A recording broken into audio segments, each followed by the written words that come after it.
going on? Here we go, boys. That's Pennsylvania, Canada accent. I want to say Canada, but that wouldn't be right. Today, I want to give you guys an early jump in how to score in NHL 20, what we can expect as we transition from NHL 19 to NHL 20. As you're all aware, the game could be as little as a week away if you have EA access and a pre-order and you get that 10 free trial hour, or full release at most 2 weeks away. So let's talk about some things. First off, these are all EASHL clips you're going to see. It's me and the boys playing D3 or higher, depending on what the clip's from. I don't really know to be sure.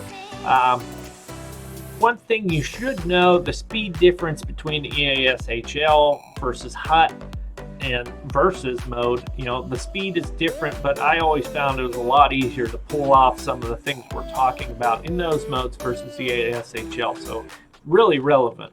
Drop it.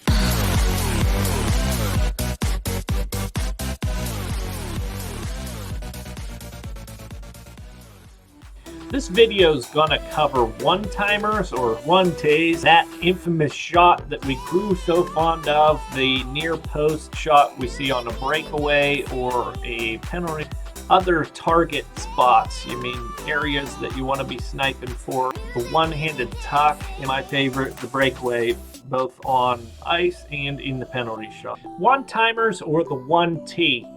This is a staple goal to the franchise. I expect it to be 100% the same way in NHL 20 as it should be.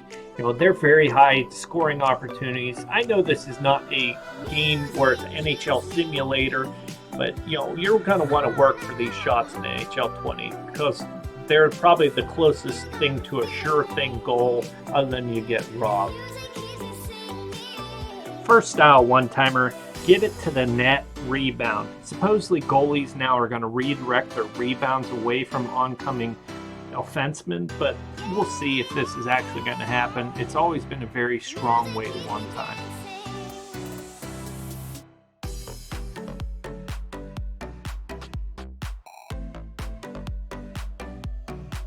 Another good one-timer is the delay one-timer. Take the pass, look at the goalie. If he's down, wait and shoot at the opening.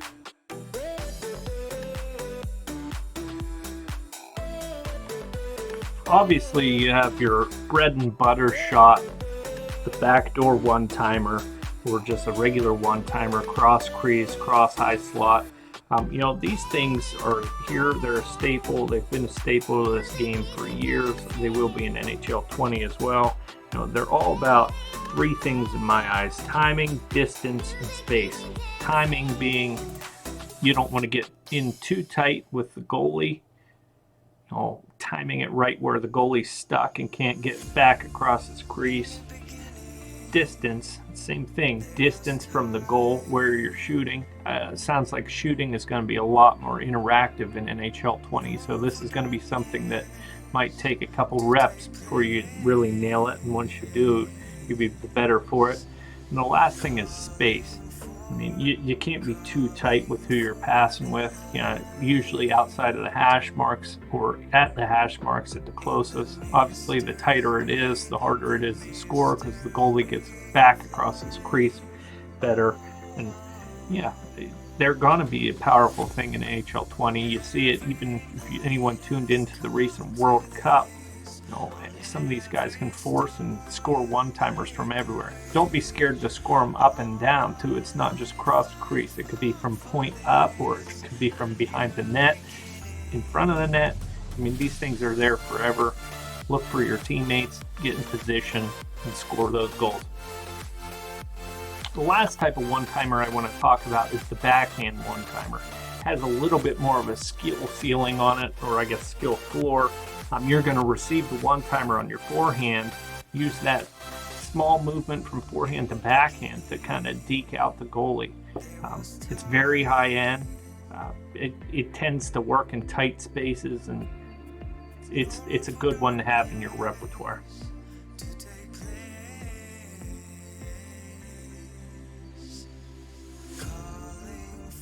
This next one, folks, is what I call the near post shot. You see people doing it on their penalty shots. They do it on their breakaways where, You're on either, approaching the goalie. You do a movement, kind of jiggle, get the goalie moving to the far post, pull back, and shoot with a wrist or near post. As we saw in NHL 20, it was really prominent. You know, if you didn't have at least one guy on your team that could do this, you were missing a lot of scoring opportunities. The news that I'm seeing for NHL 20 is this shot is gone. The goalies are now going to stop this. The goalies are better. I'll have to see it to believe it. I would still be aware of it because I would assume even if they program this out of NHL 20, there's going to be some sort of variant that maybe you could get some opportunities and maybe make some tweaks from the NHL 19 version and get it into NHL 20. I've never really done this shot too much other than in practice. These clips next are my buddies doing them in their penalty shots. I know at least one of my teammates really mastered this shot and really high percentage was scoring these goals. So check out these clips.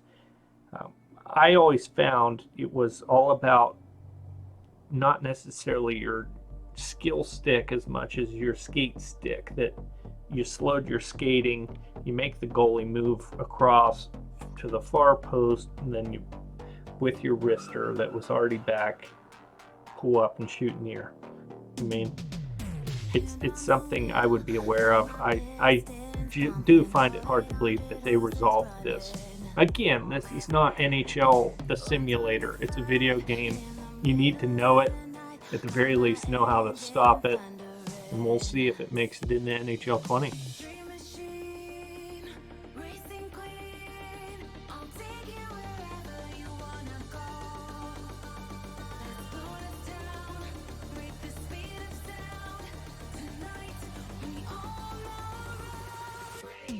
Next, I'm going to state the obvious. You need to know where to shoot. Every game has its variation of where there's a sweet spot, but for the last 10 years, shooting top corners, either glove or blocker side, has been very good, especially if you're coming from the sideboards or out of the corner of the ice.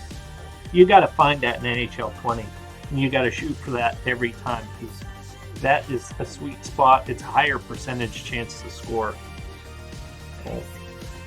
Slappers from the point, that's where you're going to be aiming for. Wristers from the high circles, that's where you're going to be aiming for. Those sorts of things.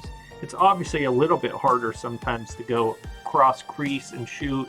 Goalies react faster, and supposedly they're again going to be a lot stronger this year. So get in a couple games with the computer, find that spot, make it your own. You won't be worse for it. It's worth time. Once you find that you'll know also not only how to score, but what to defend when you're playing someone. Common sense is be conscious of the goalie and his movement.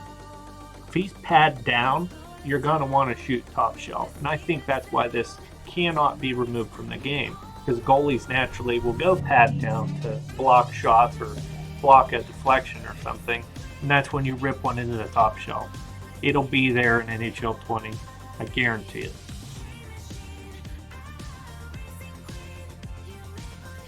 Rumor has it, the one-handed tuck is going to be super powerful, at least on release. A lot of guys have this in their repertoire. Get into shootout or some sort of practice mode, one-on-one with the goalie. Learn this. It's not as hard as it looks or as good as it looks. You could do it from in tight. You could do it forehand and backhand. Know both, because you could use it in some big situations to really flip the tide of a game. And in NHL 20, they're saying it's going to be really strong, at least at release.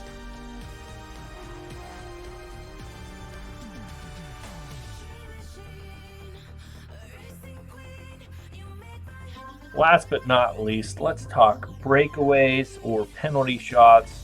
Mostly those are in EASHL. May get them in some versus not. Ever since EA added this skill stick ability, the skill stick being, typically your right joystick, backhand, forehand, how you can control the puck, that item has been in every subsequent variation of this game. The backhand forehand, it's only just finding in the new year in NHL 20. I'm sure the pace of the game will be different. You just need to practice and find what pace you can get the backhand forehand. It's been huge for the last at least 10 years of this game. I expect it to be huge again. It looks like maybe it's going more so back to the backhand.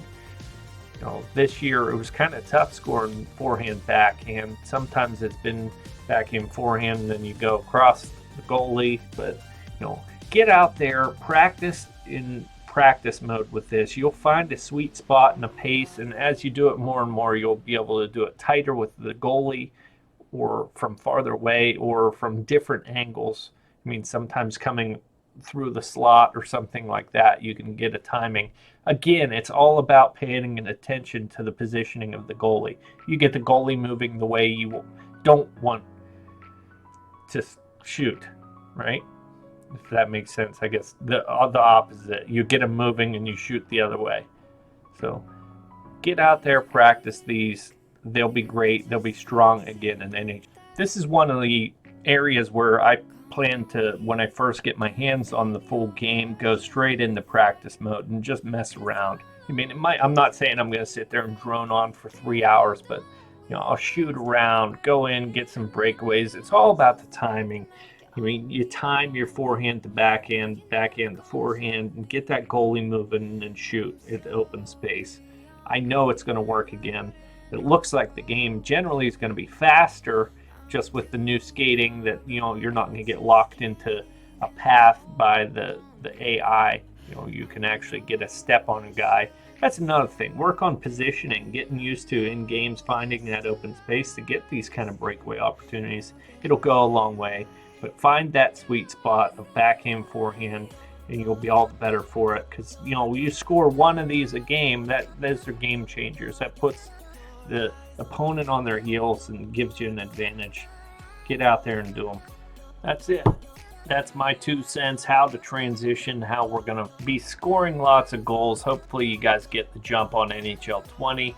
Get in there. Try these different goals. Obviously they're maybe the only goals, but I just wanted to express some of the thoughts, opinions I have on what I feel based on the information available in the beta and just online from EA, other things, other sources, what I think is going to be very strong, at least on release of NHL 20.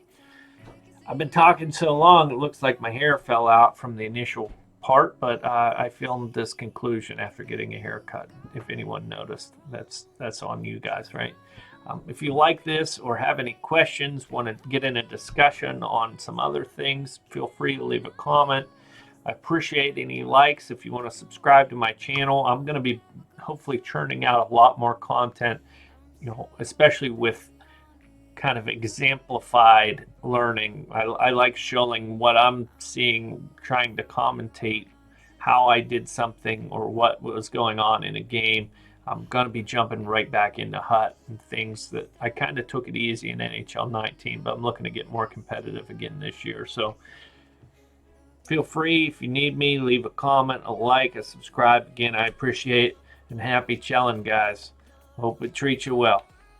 One more thing. I'm going to leave you guys with 2 of sort of really bizarre, fluky goals. These are kind of from some of our final sessions of the NHL 19 experience, and it's been a good year. There's no denying. NHL 19 did a lot better than NHL 18 did, and I'm hoping for NHL 20 to take that even a step farther, not just be a rehash with the roster update. So that's it, guys. Have a good one. He's in on an onside play.